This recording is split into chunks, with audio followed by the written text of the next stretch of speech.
नमस्कार, मैं रवि आसलीवाल। सकारात्मक खबरों में आपका स्वागत है। तेल कंपनियों ने घरेलू गैस सिलेंडर की कीमत में 11 रुपये 50 पैसे की बढ़ोतरी कर दी है। ये दरें तत्काल रूप से लागू हो गई है। अब गैस सिलेंडर 583 रुपये के स्थान पर 594 रुपये 50 पैसे में मिलेगा। इस बार वृद्धि सिलेंडर गैस प्राइस में की गई है। वहीं जून में अब घरेलू गैस सिलेंडर पर सब्सिडी नहीं मिलेगी। जैसे ही लॉकडाउन खुला, हमने सड़कों पर हत्याएं करना या दुर्घटनाओं में मारना चालू कर दिया है। हम इतने दिनों में कोरोना वायरस से घर में जो हत्यारे बैठे हुए थे वह सड़कों पर आ गए और उन्होंने तेज गाड़ियां चलाना शुरू कर दी है। गाड़ियों को इतनी तेज चला रहे हैं कि आज ही 5 परिवार के आदमी एक दुर्घटना में मारे गए, जबकि दुर्घटना में घायल हुए थे अंतर्राष्ट्रीय तीरंदाज जयंतीलाल नानुमा की भी सुबह उदयपुर के अस्पताल में मौत हो गई।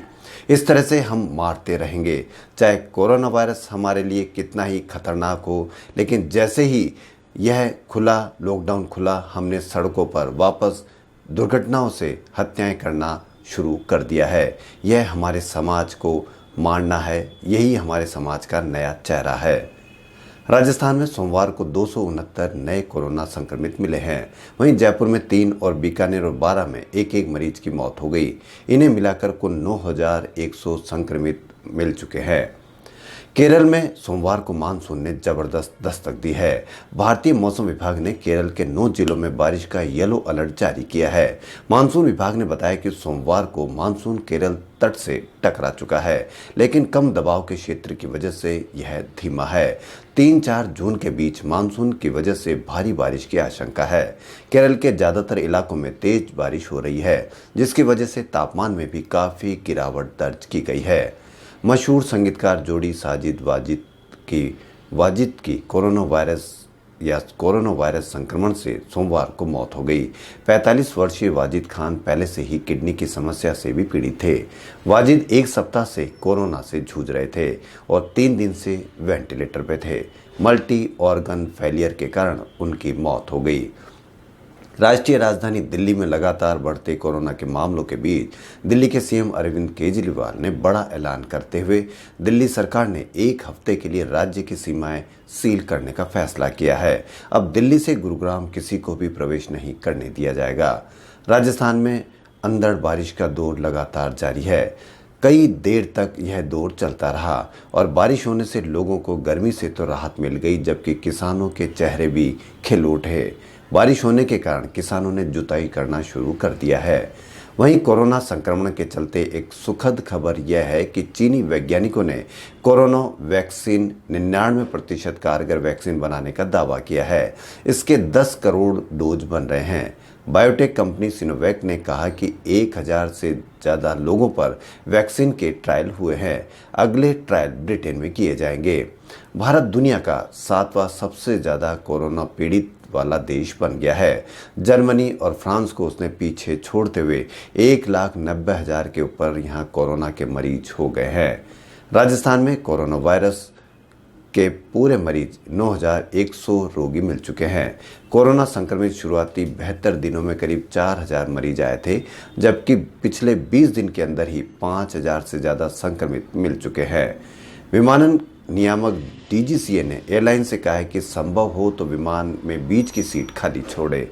अगर सभी सीटें भर भी जाती है तो बीच वाले यात्री को गाउन, 3 लेयर के मास्क और फेस शील्ड जैसे अतिरिक्त सुरक्षा की चीज़ें उपलब्ध करवाए।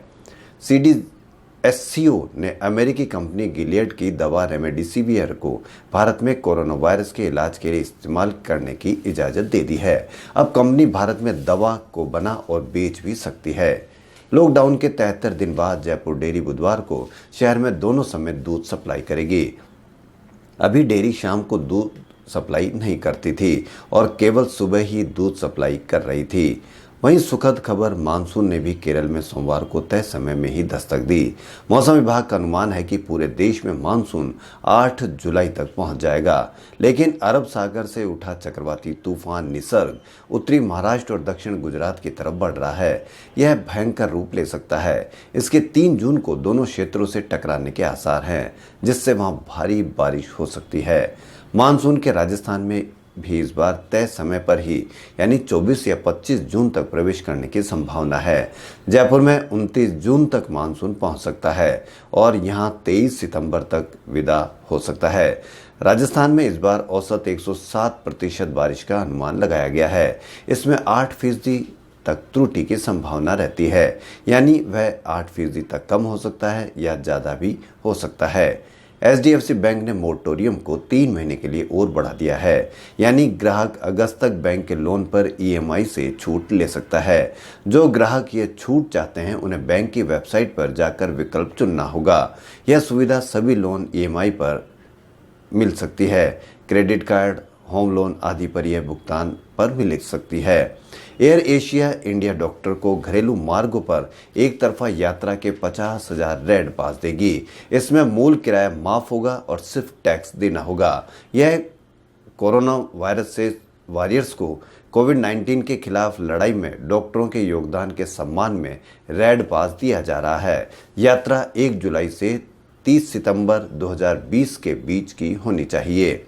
रेलवे 30 जून से चलने वाली ट्रेनों के लिए तत्काल बुकिंग भी शुरू कर रहा है। सामान्य ट्रेनों की तरह ही 24 घंटे पहले तत्काल टिकट बुक हो सकेंगे। यह सुविधा जयपुर से जुड़े 5 ट्रेनों में भी मिलेगी। लॉकडाउन में बढ़ती छूट के कारण राजधानी जयपुर में पार्क सुबह 5 बजे से 10 बजे और शाम को 4 बजे से 8 बजे तक खोले जा सकेंगे। ज्येष्ठ शुक्ल एकादशी मंगलवार यानी आज निर्जला एकादशी के रूप में मनाई जाएगी। श्रद्धालु निर्जल उपवास करेंगे। मंदिरों में ठाकुर जी की विशेष झांकी के दर्शन होंगे। अखंड सौभाग्य की कामना के साथ महिलाएं दान पुण्य और उपवास कर सकेंगी। राजस्थान के सचिवालय के सभी कार्यालय मंगलवार यानी आज से पूरी तरह से खोल दिए जाएंगे। कोरोना वायरस के बचाव के लिए सामाजिक दूरी सहित अन्य मांगों को सख्ती से पालन करने के निर्देश भी जारी किए गए हैं। चेहरे पर मास्क पहनना अनिवार्य है और परिसर में किसी भी स्थान पर थूकना मना है। मानसून के साथ ही राजस्थान के जयपुर में JDA ने भी पौधारोपण का काम काफ़ी प्लानिंग से कर रहा है। इसके मुताबिक 50,000 पौधे वन टाइम प्लांटिंग और रियायती दरों पर 25,000 पौधे बांटे जाने की प्लानिंग की है। लॉकडाउन के चलते देश की मैन्युफैक्चरिंग सेक्टर पर बड़ी मार पड़ी है। इस साल अप्रैल की तुलना में मई में मैन्युफैक्चरिंग सेक्टर में उत्पादन और नए ऑर्डर में भारी गिरावट दर्ज की गई है। कोरोना संक्रमण के कारण दुनिया भर में ऑनलाइन एजुकेशन का दायरा बढ़ चुका है। विश्व में 1.5 अरब से अधिक स्कूली बच्चे ऑनलाइन पढ़ाई कर रहे हैं। वहीं फिल्मी स्टार व टीवी जगत के जाने माने सितारे सौरभ शर्मा ने प्रतिभा तलाशने के लिए लॉकडाउन के समय के उपयोग को बेहतर अवसर बताते हुए युवाओं से इसका लाभ उठाने का आह्वान किया है। गंगवाल पार्क जयपुर नागरिक विकास समिति की ओर से आयोजित डिजिटल टैलेंट हंट में निर्णायक मंडल के प्रमुख के रूप में बोलते हुए सौरभ शर्मा ने ये बात कही। सौरभ इन दिनों जयपुर प्रवास पर है।